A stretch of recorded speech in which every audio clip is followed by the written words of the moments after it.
I'm ready. I'm all set. I hope. Okay. Yeah.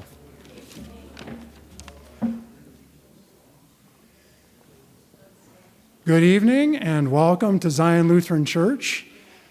As many of you know, and some of you might not, I'm Michael Tassler, the pastor of our congregation. On behalf of our whole community, we welcome you this evening, those of you who are in the building and those of you who are watching us online. We're so glad that you are here. And an apology to those who are here in the building. These things happen, don't they, right? But you've already cuddled together, so that's nice. But our boiler is on the fritz, and the part's not here yet, but it's going to be fixed in a week or so. So thank you. And I just want to acknowledge that Shawn is up against Aaron Judge, Mookie Betts, Freddie Freeman, and several people said, we're going to be watching the World Series. And I said, well, you remember when Jesus spoke to Mary and Martha? Like Mary, you have chosen the better portion. So, yeah. A little over a year ago, Zion leadership decided to have this ministry initiative in 2024, very timely, to have guests speak to us about how to have civilized conversations in polarized times. And we're only more polarized now than a year ago. And I'm so grateful that we have this. It's not just for our church, it's for the wider community. So we have one more week, so spread the word next Tuesday evening. But we want to make a positive contribution. Lutheran theology teaches that the church does not separate from the world, but as God became deeply involved, incarnate in Jesus Christ, that we are also deeply involved in the world and its well-being. And our public discourse and how we do that is very much a concern of the church these days. Tonight, we're delighted to welcome our second speaker, Shawn Newell. Just as last week, after Shawn addresses us, he will then engage in questions and answers. And he likes to be conversational, so that'll be a great time for us. And then those who are here in the building, again, we invite you to some refreshments following our time together. Shawn shares an impressive resume of work and public service experience. He is the retired vice president of business development at Industrial Supply Company, where he worked for 37 years and currently owns and operates Waves Enterprises, his consulting business. And just among some of his very many public service areas, Shawn is a community integrator working as the vice president of the Salt Lake branch of the NAACP. He's a former commissioner on the governor's Martin Luther King Jr. Human Rights Commission. He is a trustee at Westminster University. He is a member of the Utah Multicultural Commission, and he currently serves as a council member of the city of Cottonwood Heights. And there's many more things, and I don't know if he's going to share those or not. Shawn is married, the father of 3, and the grandfather of 6. As some know, and I know Doug especially knows, Shawn was a defensive lineman, right? Defensive lineman for the University of Utah a handful of years ago. Yes. Yeah. And to my personal delight, had a stint with my team, the Chicago Bears, during some of their best years ever. And I learned a little bit about that when I met Shawn. And to my greater delight, I now know that Shawn is a warm, encouraging, welcoming, engaging, generous person with a huge heart for people. So please join me in welcoming Shawn Newell. Thank you. Thanks. I'm enjoying myself here already, but I have an ask of everybody. I don't really want to yell at you, so I'd like to have you move up a little bit. Just don't be afraid of me. Trust me. It's almost like a yeah. I've got bad everything in my body.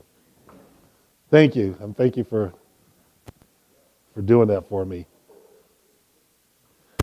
You know, I think every conversation has to come out with some realities, and one reality is I am not a subject matter expert. I just pick up bits and pieces of my own reality, and I enjoy sharing that with folks. And there's some things that we might not agree on that we'll talk about, and there's some things that I hope don't trigger things in you to make you feel uncomfortable. But I just kind of want to share, first of all, a little bit of my story, and then tell you how I'm going to tell you or discuss with you some of the things that we'll talk about this evening. I have cheat sheets because as I get older, I don't remember everything that I want to talk to you about. So don't think that I'm just reading this stuff off of the evening newspaper. These are just notes that I made sure that I had for you. I want to start by telling you about where I come from and how I got here. I grew up in Southern California, and in 1967, I was part of the second class of students to desegregate our school system. A lot of people don't look at Southern California as a place where segregation was enormous, but it was. And the people in my community, my parents included, fought hard for me and my sister, at the time, it was just the two of us, to be able to go to a better school and have a better education. And that battle took a long time. So 1965 was the first time that our city decided to desegregate the schools. And it wasn't easy. One of the first initiatives that the superintendent at that time did was he said, well, you know what? This integration thing is pretty cool. What about if we reverse desegregate? And he said, we're going to build a brand new school in the predominantly black and Hispanic neighborhood, and we will actually bus the white students to that school and see how that works out. So he made that announcement publicly. They built the school. It was called Lowell Elementary. And after that announcement, it took 2 days for that school to be burnt to the ground. It took probably till I was in junior high school, walking past the skeleton of that school every day to get to the bus stop to go to the new school that I was going to attend. So fast forward to when I was in high school. I was still in that same school system. I was at probably the most affluent high school in our city, which, by that time I had really got to know other students and we were fairly integrated. And I was trying to find my place as a young person, especially a young African-American man that lived literally across the Victoria Bridge, which was divided by a country club, and coming over to the school that I was attending. So it was tough. And I was like, what do I do? I enjoyed sports, and I said, well, maybe that's a mechanism for me to, get to know more people and get involved and have something to do other than work, which my parents said, if you don't have something, extracurricular activity, you will work. And I was lazy at the time. I was like, I don't feel like working. So I started playing football. And fortunately for me, I received a scholarship to play for the University of Utah. When I was coming out of California, most of my friends were like, you got to go to one of the Pac-10 schools, or you got to go to one of the bigger schools down south. And I was fortunate enough to be ranked number 13th offensive lineman in the state of California my senior year. But I did not want to play offense. And I was going on all these trips, visiting all these schools, and I was just flustered because I was like, oh my goodness, I might not even play. I may just go to college and, figure out a way to get that paid for. And then the University of Utah came to me and said, we want you to play defense. And I was like, the only school in the country is going to let me play defense. Where's Utah? So I talked to my parents, and they were like, I don't know. Utah's a long way from here. And they said, it's going to be a real different place. And I said, well, it can't be that bad. So I took my recruiting trip. And of course, on recruiting trips, everything is sparkly and fun. And, everybody's showing you around, having a good old time. And I was like, I'm going to Utah. So when it was time for me to come to school, I said, well, I'm going to, graduate from high school. My parents sent a friend of mine and myself on a trip. And then I came back. And immediately once we got back, 2 days after that, I left for Utah. I got on a bus with $62 in my pocket and the coaches had a job for me and everything. So I knew I would have a landing place. But I got here and I thought, wait a minute, is this the same place I just left? In the school, when I looked at the community and the environment, I thought, oh no, how am I going to do this? But fortunately, there are resources there at our institutions that helped me to navigate going to college at a predominantly white school where 250, at that time, 250 African Americans were there, and the majority of them were involved in some sport or another. So it was a little difficult to acclimate. But I thought to myself, I can do this. I've done it before. I'll be okay. And luckily, with the resources that I had, I thrived. And I just, as they say, you drink the Kool-Aid. And I was like, I love it, but I'm leaving here the moment I graduate. And I had it in my heart, I am gone. Every time I go home to visit, I'd say, well, let me see what's out here. What can I do when I graduate and I can get away? And lo and behold, 40 some odd years later, I'm still here. And I enjoy it. I enjoy the people here like yourselves. I love being here. One of the things that I've always had to deal with, though, when I was growing up is conflict. There was conflict when I went to my schools and being integrated, because when we moved, my parents had moved from probably only about 3/4 of a mile from the neighborhood we lived in to the home we lived in that was newly integrated that was right 2nd Street from that country club. And when we made that move, all of our neighbors from where we moved from resented that fact. And anytime that my sister and I would go back over to hang out with our friends and play and do the things we do, we would have these altercations.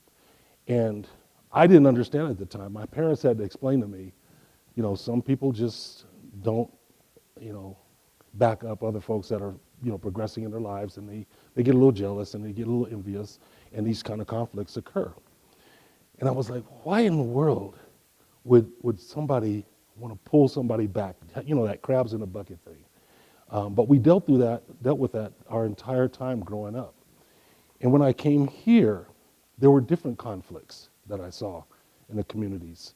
I moved into an apartment with, I think there were 4 other football players at the time, and we were trying to, just work and get ready for the football season. So we were working out in the mornings and in the evenings, and then working in between that time. But one of the first things that happened when I got here, I think I was here maybe a week, and in Liberty Park, there were 2 black young men walking with 2 white women, and the assassin killed the 2 black young men. And I called my dad and I said, they don't want me here. I'm out. And he said, guess what? If you run, you will constantly run your entire life. You have to stay there. And he said, if you come home, I'm not opening the door. And I thought, man, I got to figure out how to get through this. So for me, I started to develop this semblance of expecting conflict somewhere along the line every single time I stepped outside the door when I was here for the first 2 years. And I barely went off of campus my first 2 years here in Utah.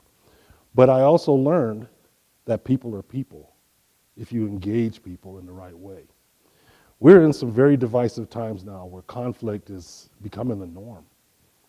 And I keep thinking to myself, how do we get over that? How do we create life lessons for people to be able to understand that conflict is not necessary? And I just do my note here for a second. One of the things that I found out in my dreams of making this a better place is conflict is a neutral phenomenon. It's not positive nor negative. And how do you navigate something that's neutral as human beings? It's really difficult to put that into perspective, and how we can get to a point where we can move the needle on something that's basically right down the center. And what happens is we put all this value on different types of conflict. And we carry that burden as human beings each and every single day. We have conflicts in our marriages. We have conflicts driving down the road, minor conflicts in who's getting into our lane. Some things are really simple, but then we also have the huge conflicts that we see in our political spheres, right? Which is difficult. How do we navigate those things if, in reality, it's a neutral phenomenon? So one of the things that I'm trying to work on now by working with people and talking to people is developing some semblance of balance to make sure that conflict is not something that's harmful, but it's also not feeding into some of the things that can create divisive environments for people. You know, Stephen Covey once said, begin with the end in mind. So one of the thought processes I continually go through is, where do I want to be? Where do I see our humanity? Where do I see us as people in the future? And how do we get there? I mean, there will never be a world without conflict because there's so many different variables. But we can also make sure that we're doing the right things for each other along the way to create some humanistic element to conflict where it doesn't have to be divisive and it doesn't have to elevate itself to a place of harm for individuals. I don't want to bring the room down that bad, but I really just wanted to focus on making sure you understand that this is a critical thing that we're dealing with right now. We're dealing with external conflict. We're dealing with internal conflicts. And we're dealing with conflicts we can't control. Some we can, others we cannot control. But it's important for us to understand that. So what gets us off track to where we're engaging in conflict? And that's a question I want to ask someone in the audience. What do you think is something that can get us off track, make us alleviate our values for even an instant, and develop or get involved in some semblance of conflict? Anyone?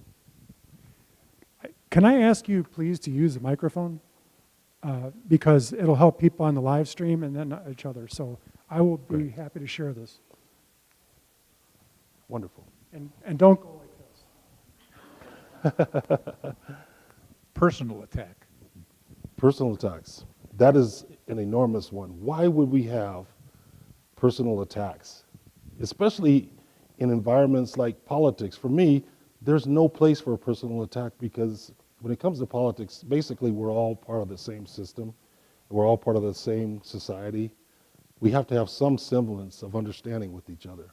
I left a couple of cards for the Dignity Index, which is a project that's going on right now where we're trying to embed dignity in dialogue to make sure that we're not attacking each other in the language that we're using. We're not trying to create divisive environments through the speech that we use as individuals and politicians and other leaders within our country. So you're welcome to take those when you leave, and then visit the website. You know, tonight I don't have enough time to kind of walk you through the scale and how it works, but it's a real eye-opener if you start to go through those cards, go to the website, and then look and learn more about how the lack of dignity is impacting us. And conflict is a huge part of dignity. Okay, so the Reverend Dr. Martin Luther King came up with 4 types of conflict. And these types of conflict do not look the same. He's got common goal conflict, opposite goal conflict, limited resource, and different values. And when I give you the definitions behind them, you'll kind of be able to see. And if you have a question on it, ask me. If I don't know the answer, we'll have the pastor give you the answer. So, uncommon goal conflict. This type of conflict occurs when 2 or more parties have the same goal, but different ways in their mind to achieve that goal. This type of conflict can be seen in a team or interpersonal setting. So this is a conflict that is really simple. Put the dishes away. Well, I don't feel like putting the dishes away. So it's not huge, right? I'll get to them after the game, after this World Series is over. You know, that type of thing. It's just a common goal conflict. The goal is what? Get the dishes done, right? And we can all work through those types of conflicts. That's one of the minor ones. The opposite goal. This type of conflict occurs when 2 or more parties have different or mutually exclusive goals, but choose to function together.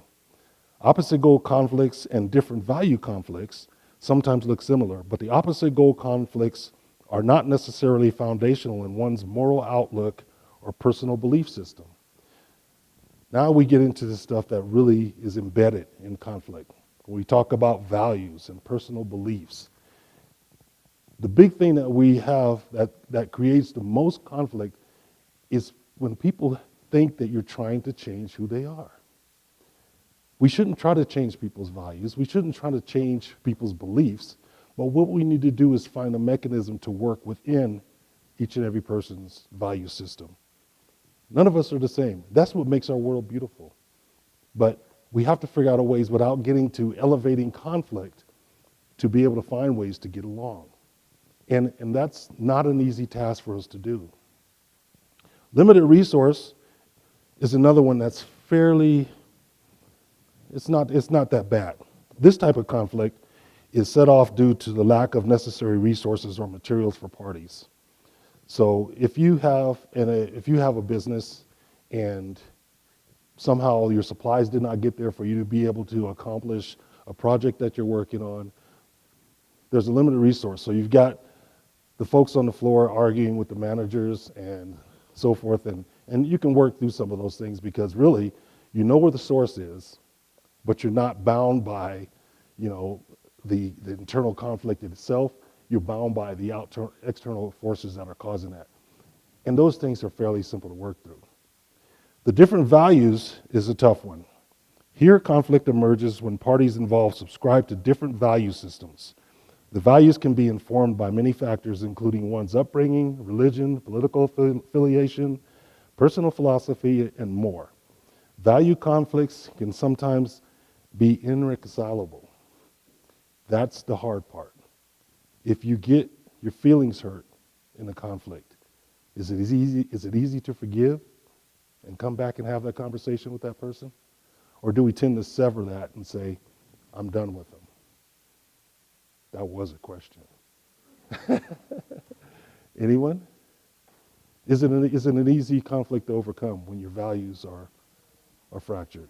Yeah, it's tough. It's tough. And when we get to that form of conflict, then we really get into some trouble. So there's 4 stages to conflict also. There's the regular stage, the internalized stage, the strong stage, and then the extreme stage. In the regular stage, when conflict occurs, it presents itself, but no escalation occurs. So it's just like the dishes sample. One person says, do the dishes, the other says, I'll do it after the game, and that conversation's over, right? Because we know the resolution will come, so it's basically squashed. But the internalized stage is what occurs when conflict becomes internalized or exaggerated. For example, if a person isn't listening to you and they're not acknowledging you, now things start to percolate up, right? You're feeling offended. You're feeling like you're not being heard. Now you're having an internal conflict that's going to end up being an external conflict if there isn't some resolution that takes place soon. The strong stage of conflict involves the cycles of shame and rage. And a lot of times we don't think about conflict and attach it to shame and rage. Shame is one of the biggest contributors to a lot of our problems that we have in communication when we're talking to each other as human beings.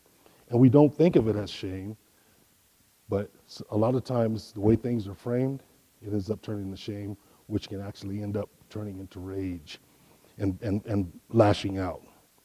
That conflict becomes is a result of parties, and they're more prone to do the lashing out because they're hurt now, right?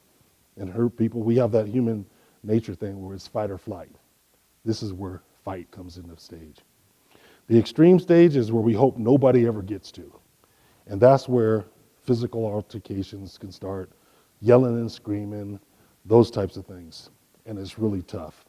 Now, I mentioned conflict because when we talk about civility and dignity, conflict is a big part of the core element of how those things happen and how we dissipate civility. And everybody know what civility is? Few heads shaking. It's not a test. I don't want to do that to anybody. But I'm going to give you a reasonable definition of civility. There's different types, and especially in a diverse society, It's sometimes it's hard for people to really capture what civility is, but basically it's about behaving in ways that are necessary for cooperation and collaborative ways, getting projects such as school and demographic societies to work together in an effective manner. So it's just bringing people together and doing it in a way and being nice to each other. But in doing that, we also have to embed dignity. Dignity is a little more, I would say, intense than simple civility. Dignity can reach to the core of us as individuals, and that's something we have to watch out for. So dignity is the complex concept in academic and legal context. It is typically used in the couplet human dignity, when we talk about human dignity, to denote a kind of basic worth or status that purposefully belongs to all persons equally, and which grounds fundamental moral and political duties or rights. I really didn't like to put political in there, but everything, when it comes to dignity, somehow just goes right back into this political speech and things. But do you get a little more clarity of where we're headed with dignity and what dignity is? Dignity is actually making sure that we have the ability to embed the basic worth and status of individuals, and to keep that in mind throughout our communication. And it's not limited strictly to human rights, but that's a big part of it, and that's what I wanted to focus on today.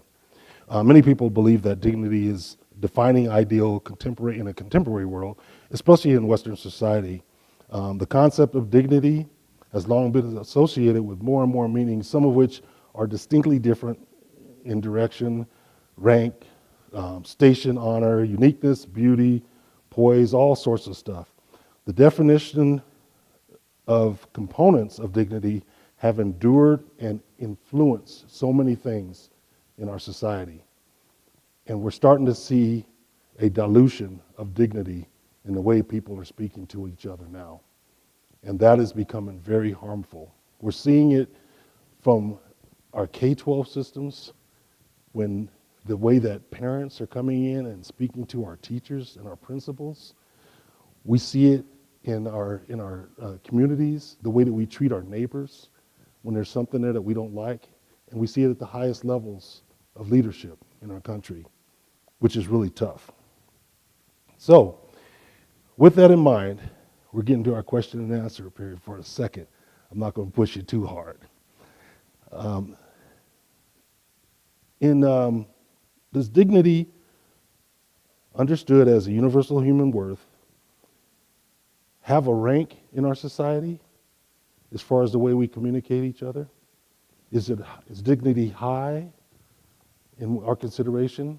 A gentleman saying no in the back. Is it somewhere in the middle? Or is dignity way down here when we talk about communication? And you're seeing that's where it's at. So why do you feel that dignity, gentleman in the orange coat, why do you feel that dignity is down here right now, the way that we are in our society?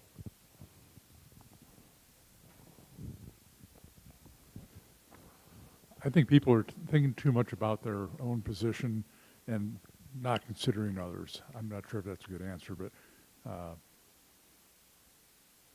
they enter a conversation with a mindset that I'm right, they're wrong, and they don't even think about everybody having their own sense of dignity and being respected for the dignity that they have. Without a doubt. And do we have to agree with each other on every single topic and issue? No. We can be in opposite position, but we can still, as opponents, be dignified in the way that we engage. But we're losing that as a society for some reason. Somewhere along the line, the understanding that dignity is included in our conversations, it's been severed. How do we find that again as a society? Is dignity primarily a moral concept or a political or a legal one? Any? Where does fear come in? Fear. Because it seems if you are afraid or if someone else is afraid, dignity is very difficult to maintain. Thank you for saying that. I'm in a church, so I'm going to try this the right way. We're Lutherans, it's okay. Okay. Yes, step down. Fear is the biggest four-letter word in our society today. It wreaks so much havoc. Fear is at the top. We are afraid to engage one another. And the reason being is we have not created foundational relationships to be able to handle any altercations, or not altercations, but any dialogue that makes us uncomfortable, any engagement that makes us uncomfortable. We have not figured out, for some reason, how to be able to be cordial, always stepping into a relationship or an engagement with something in the back of our mind saying, I have to protect myself because they're going to come at me. And it's not the way we are. You told the story of your school being burnt. That seems rooted in fear. Yes, rooted in fear and unfounded fear. Students hadn't even moved there. Nobody knows how well that would have worked, right? And we never got that chance to discover that. But fear is an enormous thing.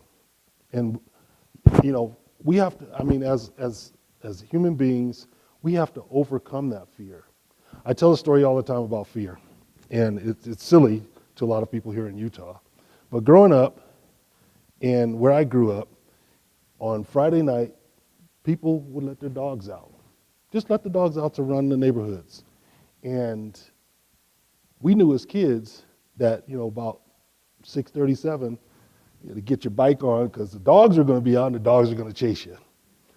So I came to Utah, and I would see people walking their lovely golden retrievers, and I would walk across the street, and they would go, what's wrong with you? The people I'd walk with, I said, you see that dog?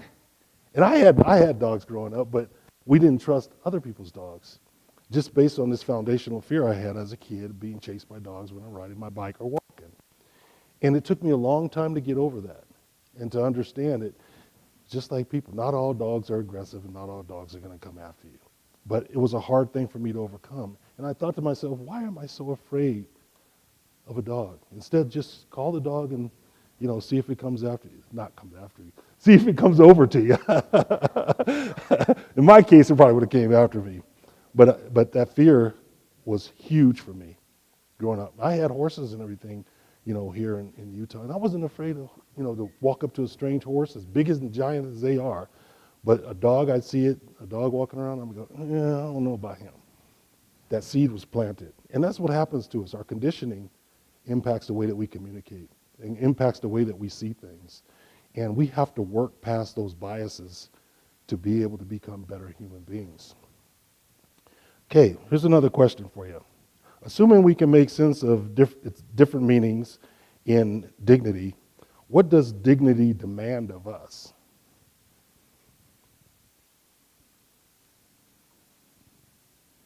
That's a hard one, right? One thing it demands of us is courage. We have to step outside of ourselves and be courageous to do the right thing, say the right thing, even if that fear exists that it may not be received in a positive way. Courage is difficult to muster unless we practice it. And we have to practice it continuously. The other thing is resiliency.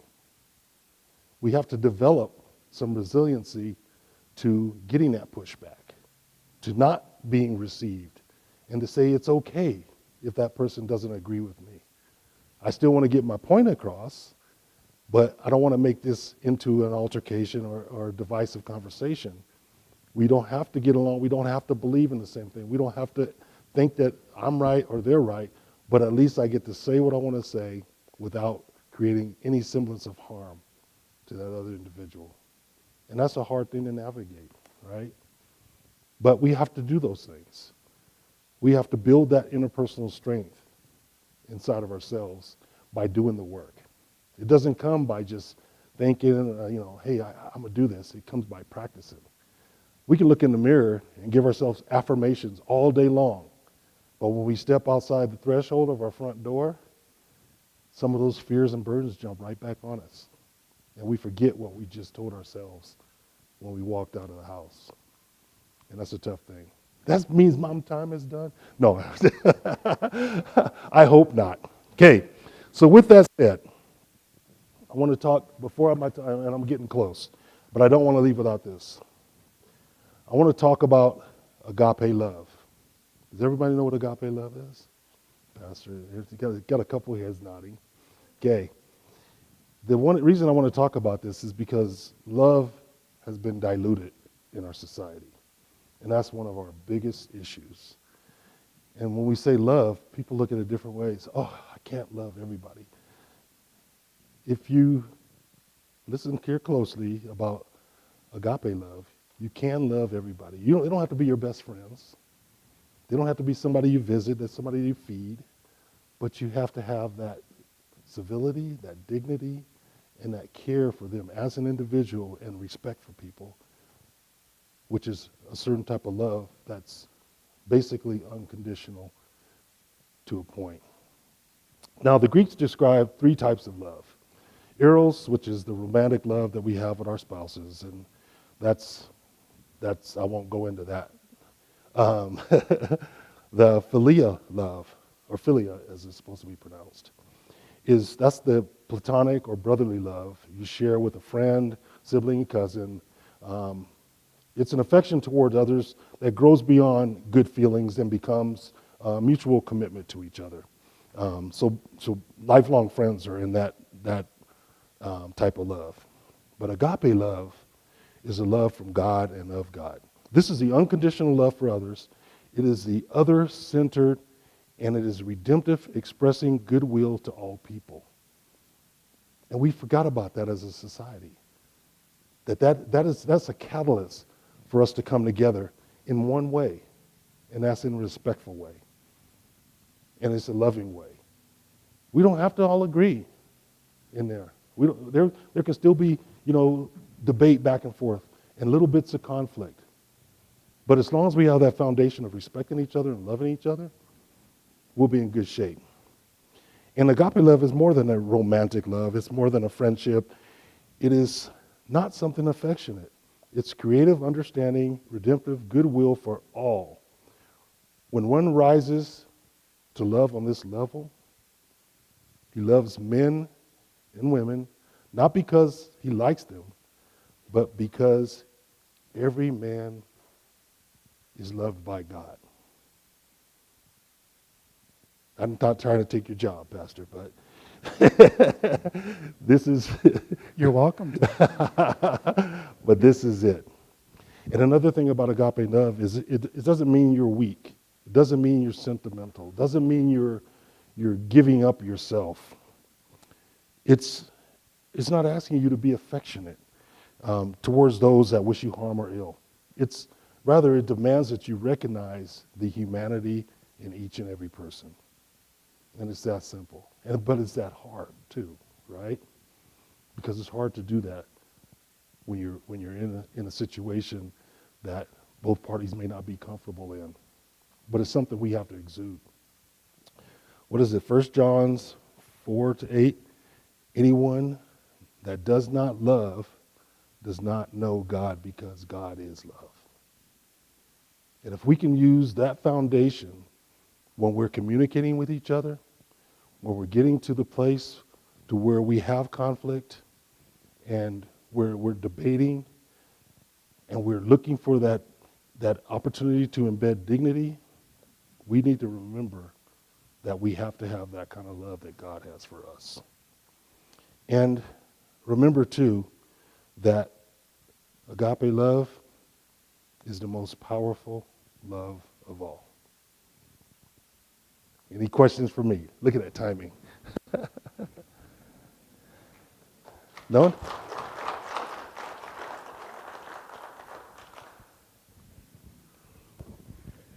I have a sister back in Iowa that she's my younger sister, 6 years younger, and we've been very, very close our entire lives.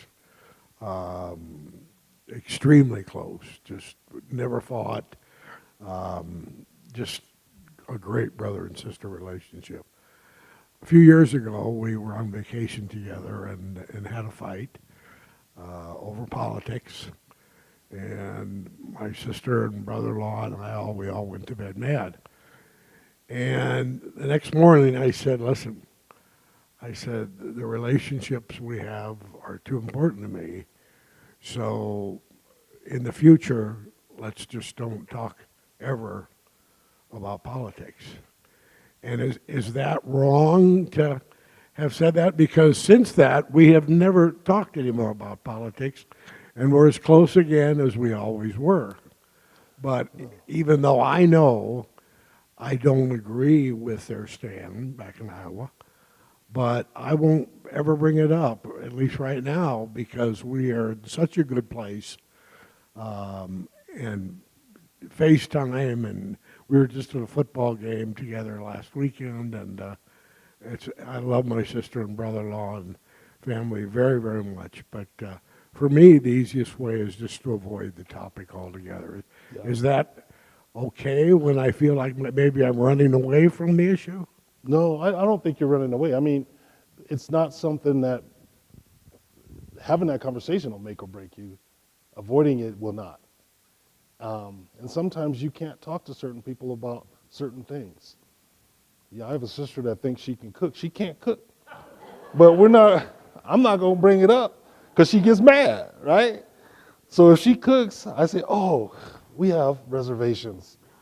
You know, it's pretty simple. But yeah, I would not feel bad about that because you're showing some semblance of civility and dignity to there by not putting her in a situation where she has to become defensive, and then conflict starts to occur. So that's a great thing to do. And look at the relationship; it's still there, but some things you just can't talk about. Yeah, you talked a lot about fear, and I'd say in the context, it's mostly about being afraid. And what we have right now is people using fear as a weapon. Yes. And it's a very successful weapon. As scientific studies have shown, it actually makes physical changes within a person's brain and shuts down those centers of reasoning. And I think this is one of the biggest challenges we have now in our society, are those who use fear as a weapon and how to counteract that. Yeah, and it's so sad to see this happening. But as individuals, we have to make a determination that we're not going to fall into that fear-mongering, which is difficult, especially with young people. You know, when we're formulating our young people, as you well know, they're sponges. They come out a blank slate, but we start to put in all this information. What is it? Scientists say we're collecting about 11 million pieces of information every single day. And what we keep inside our head is the stuff that becomes more and more familiar. The stuff that's not familiar, we basically toss it out so we can backfill with other stuff. And if we're backfilling with negativity and biases and those things that are creating this fear, it's a very difficult thing for us to get over. And if we could, we'd be in a whole lot of different places as a society. But it's just really hard because it's ingrained in us. Some people are sitting there watching the news every day thinking that's the truth. And it's planting that seed of fear in them to where a lot of people, and I talk to folks all the time because I do a lot of work with law enforcement, and they go, people tell me they're scared to come out their homes. I'm like, what are they afraid of? It's all this stuff that they're hearing. You know, it's everything's bad and it's tough. There's people that won't drive because they've heard about all the accidents. That's all they see on the news. There's just accidents. I'm not getting on the highway. I'm not driving. How do we stop that? How do we stop it? So I don't have the answer. Yeah, and I would put some of that in the category of being afraid, Yeah. as opposed to when somebody says anything that's wrong, it's because of them. Oh, You that's must different. fear them. Yeah. And do everything you can to, put them down, put them in their place, whatever. That's tough. That is tough. That's really tough. Because people listen to those things. Yes, yes. And then they become fearful, Yeah. even though it has no semblance of truth. Well, I can give you an example of what he said to me one day when I call my representatives, and I was saying things. I know what their fear are. I wasn't being respectful. And I said, are your children prepared to be a minority in the year 2050? And he said to me, don't do that, don't do that, don't do that. They're already afraid of that. Why are you making them more afraid? Don't tell them what their fear is. Try and kind of back away from it. And I was like, oh, I've really not been doing a good job calling my representatives. But because really I was just poking at their fear. And I think that's what we tend to do, right? We do. We poke at their fear. And it's bad, but we all tend to do it. Yeah. This is a gentleman. Oh. And then right here. I butt in, I guess.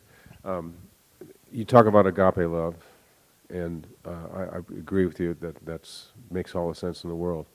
But in a lot of the discussions that we get into, the person on the other side of the floor is not into agape love, and so they're more interested in fear and arguing, and no dignity isn't a consideration. Mm-hmm. So how do we work through that? I don't know. A lot of times when I'm doing public speaking, I say, as adults, we need to get out of the sandbox, and we need to grow up, which means we need to do our homework. We need to be critical of ourselves, not of others, but of ourselves, to dig down deep to think, where is this mindset coming from? How did I get here? But that's hard for us to do. That we have to be vulnerable to do that. Who wants to be vulnerable? That creates the fear again. You're afraid once you become vulnerable. But I learned one thing. Can I say this in the church? I'll say it in the church. About vulnerability. And I use this example all the time. Being a football player, of course, this is back in the 70s and 80s. They all do it different now. But I said one of the most vulnerable positions you can be in is being butt naked with 80 other men in the same room. Now what do I have to be afraid of? Not a thing. And, it's an analogy that, some can't relate to, but it allowed me to grow up and have no fear. Back in the days when we were in junior high school, and after gym class, everybody had to strip down and walk through the showers. And there was nobody was saying anything, no snide comments or nothing. It was a norm. But then, I don't know how it started.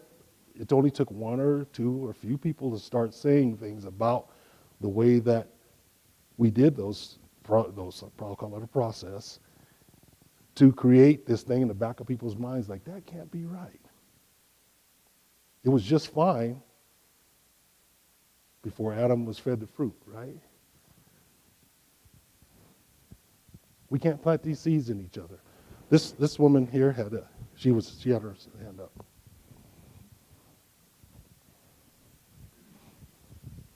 Trying to collect my thoughts. When you talk about fear, as a therapist, we worked with clients to rationalize that fear, to put it into an everyday context and question its reality.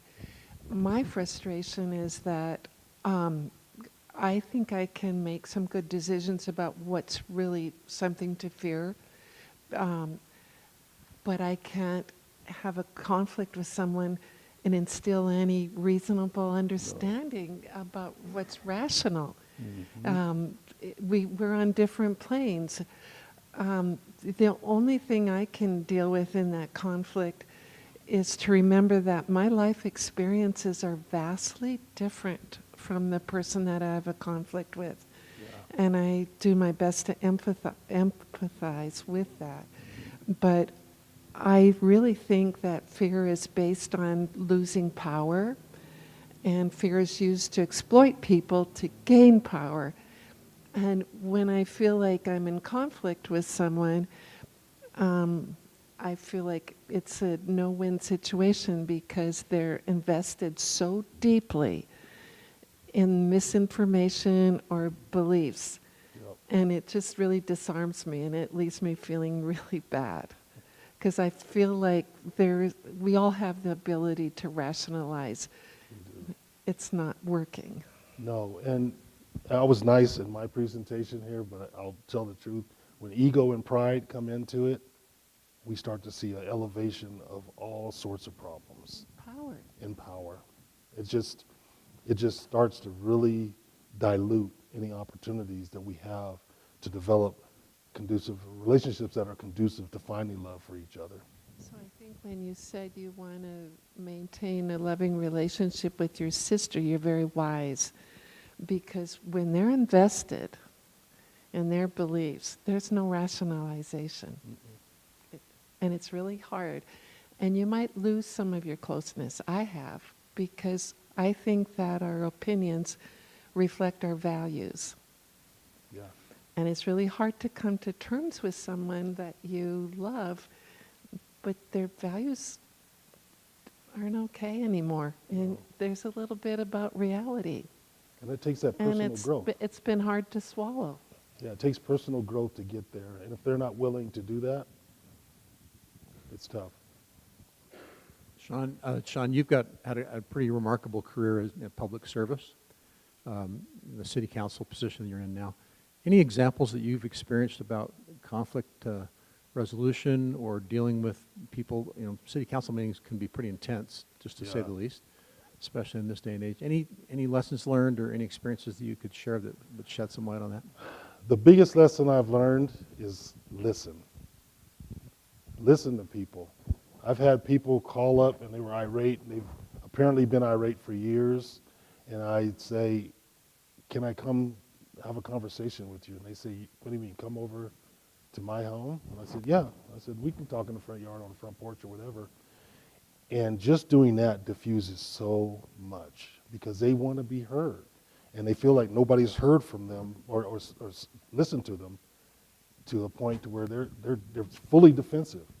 And I just did that with a young man that has a rental property, and he was complaining about all the utilities that have gone in and everything. And I said, well, can I come over and have a conversation? He's like, here? I said, yeah. When I went over there, had a conversation with him, pointed out the codes and pointed out why things happen the way they happen. And then I followed up with another phone call to say, hey, was the information I gave you sufficient?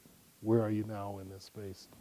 And it helped diffuse it. But it's also hard, especially as a public official, to step into that space because you don't know what you're walking into. So I have to relinquish my fears and say, I'm going to step into this.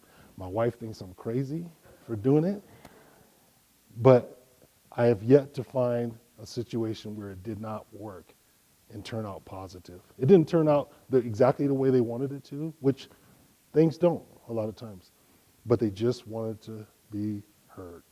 And I think that that's a big thing for all of us, just to listen. Piggybacking on that, wanting to be heard, it's really going into a conversation, wanting to understand what their perspective is. Starting with, let's try to find some areas of common ground. You know, what are you trying to achieve? This is what I'm trying to achieve. And then let the conversation bloom, you know, with both parties hopefully trying to listen better and then reflect back to them in your conversation. This is what I understand is important to you. Exactly, yeah. And we might learn something, right? Both parties. And that really diffuses conflict. This is great conversation. Do you think you could say to your children today what your father said to you when you wanted to leave Utah? Oh, yeah. I built resiliency in my kids on purpose. Now, that wasn't easy because my wife was not on the same program I was. But I also explained to her why I thought building resilience, and my kids are biracial, and I said they need to have extra resiliency built into them to deal with the way they're going to have to deal with in our society. And my kids have had no problems. One's a school teacher, another one's in business. My other daughter just had my 8th grandchild, and they are thriving. But it happened at that foundational level, which took conscious effort. It took conscious effort. And it did come from the way I was raised, because I was told, not asked to, I was told certain things. And my parents were very, very clear in why they told us things. They didn't just demand stuff from us. They said, this is the reason why we do these things. And that's the way I grew up. I'm my parents' favorite child. No. Can we just have one more question? You haven't had a chance yet, have you, Joe?